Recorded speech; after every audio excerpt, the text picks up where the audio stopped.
दोस्तों, यह चीज़ तो हम सभी को पता है कि इंटरनेट पर दिखाई जाने वाली हर चीज़ सही नहीं होती और इंटरनेट पर दिखाई गई कोई भी बात का विश्वास हम जल्दी से नहीं करते। लेकिन हमारी टेक्स्ट बुक का क्या, जो कि हमें बचपन से रटाई जा रही है, वह टेक्स्ट बुक भी कभी कभार गलत साबित हो जाती है। फिर चाहे वह कोई भी बात ऐसी हो जिस पर हम हद से ज्यादा विश्वास कर लेते हैं। तो दोस्तों, दिल थाम कर बैठिए। आज हम आपको बताने वाले हैं दुनिया के 10 ऐसे झूठ जिन्हें आप सदियों से सच मानते आ रहे हैं।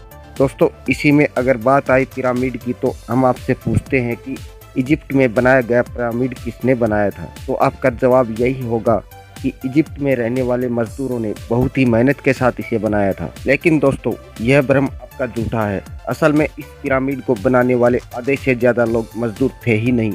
इस पिरामिड को बनाने के लिए इजिप्ट की पॉपुलेशन ने अपना अच्छा खासा योगदान दिया था, जिसमें लगभग 85 सालों का वक्त लगा। और इन 85 सालों में इजिप्ट के लोगों ने अपना खून पसीना एक करके इस पिरामिड को तैयार किया था, ताकि वह अपने नेशनल आइकन को खड़ा कर सके। ऐसे में जो लोग बड़े बड़े पत्थर नहीं उठा सकते थे, उन लोगों ने खाना बनाकर और छोटा मोटा काम कर कर लोगों का सहयोग किया।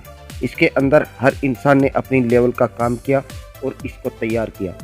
इन लोगों की मेहनत ऐसा रंग लाई कि आज यह पिरामिड दुनिया भर में जाना जाता है। दोस्तों, माइकल जैक्सन को कौन नहीं जानता। हम बात करते हैं माइकल जैक्सन के बारे में। माइकल जैक्सन ने पॉप म्यूजिक में एक अलग ही मुकाम हासिल किया था।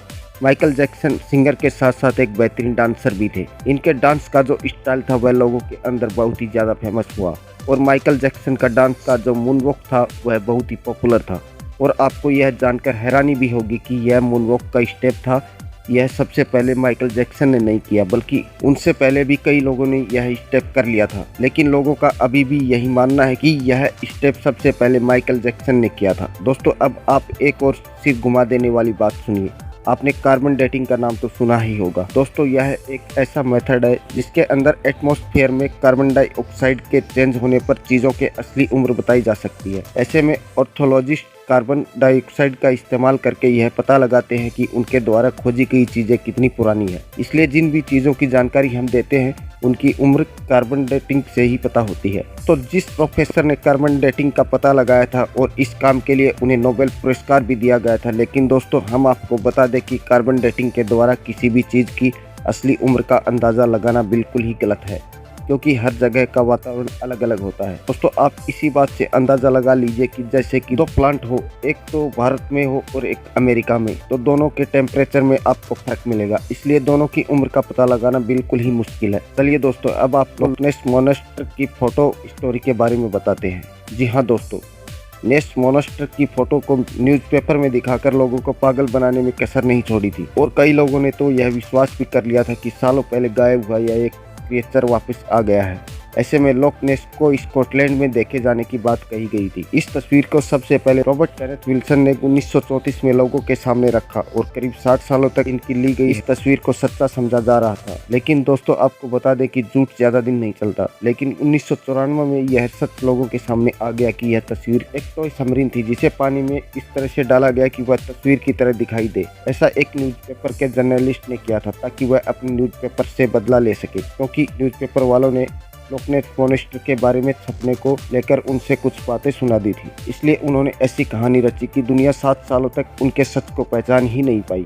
दोस्तों, ग्रेट वॉल ऑफ चाइना के बारे में तो आप सभी जानते हैं, यह भी दुनिया के अजूबों में से एक है। दोस्तों, आपको the great wall of China के बारे में यह भी बता देते हैं कि यह इतना भी ग्रेट नहीं है कि यह फेस से दिखने लग जाए। सच्चाई तो यह है कि यह इतना बड़ा भी नहीं है कि इसे हर जगह से देखा जा सके। दोस्तों, इसकी लंबाई की बात करें तो यह लंबाई में काफ़ी लंबी है, लेकिन इसकी चौड़ाई बॉटम से सिर्फ 20 फुट की चौड़ी है और टॉप से केवल 16 फुट चौड़ी है। यहाँ पर हर साल करोड़ों की संख्या में लोग आते हैं, लेकिन यह सिर्फ एक अफवाह है। लेकिन जब वह लोग चाइना की इस दीवार पर खड़े होते हैं तो वह इस पर से तो नहीं दिखती। वैसे दोस्तों, जब आप कभी भी वॉकिंग्स के बारे में सोचते होंगे तो आपको आपके दिमाग में एक ही बात आती होगी कि बड़ा सा जहाज और सिंग निकले हुए हेलमेट। पर हम आपको बता दें कि यह दोनों ही चीज़ें झूठी हैं, जो कि मीडिया द्वारा हमारे दिमाग में डाली गई है। असल में कई सारे हिस्टोरियंस को वर्किंग के टूल मिले हैं, जिनमें से एक भी हेलमेट ऐसा नहीं मिला जिनमें सिंग लगे हों। हालांकि यही हो सकता है कि वह लोग लड़ते समय हेलमेट का यूज करते होंगे, लेकिन दोस्तों, इसका यह मतलब तो नहीं है उनके हेलमेट्स में ही डायरेक्ट सिंग लगे हो। दोस्तों, अब हम आपके दिमाग की सबसे बड़ी गलतफहमी को दूर करते हैं। क्योंकि सब लोगों को यही सिखाया जाता है कि अल्बर्ट आइंस्टीन जो कि इतने बड़े जीनियस थे वह हाई स्कूल में बेसिक मैथ की तरफ से फेल हुए थे। तो दोस्तों यह बिल्कुल गलत है, ऐसा कुछ भी नहीं है। बल्कि आइंस्टीन तो मैथ के जीनियस थे जिन्होंने मात्र 15 साल की उम्र में ही मैथ के अंदर अपनी अच्छी खासी पकड़ बना ली थी। दोस्तों जाहिर सी बात है, जो शख्स फिजिक्स की दुनिया में इतना बड़ा नाम कमाया हो और उसे बेसिक मैथ ना आती हो और वह भी हाई स्कूल में, यह बात मानने वाली तो है नहीं। लेकिन बुरा तो उन लोगों के बारे में लगता है जो यह सोचते हैं कि मैथ ही नहीं आएगी और वह साइंटिस्ट बन जाएंगे। दोस्तों साइंटिस्ट बनने के लिए मैथ उतनी ही ज़रूरी है जितना कि सिंगर बनने के लिए गाना गाना ज़रूरी है। तो दोस्तों यह है दुनिया के सबसे बड़े झूठ जिनको लोग अभी भी सच मानते हैं। तो दोस्तों कैसा लगा हमारा यह वीडियो अच्छा लगा हो तो लाइक और सब्सक्राइब ज़रूर करें।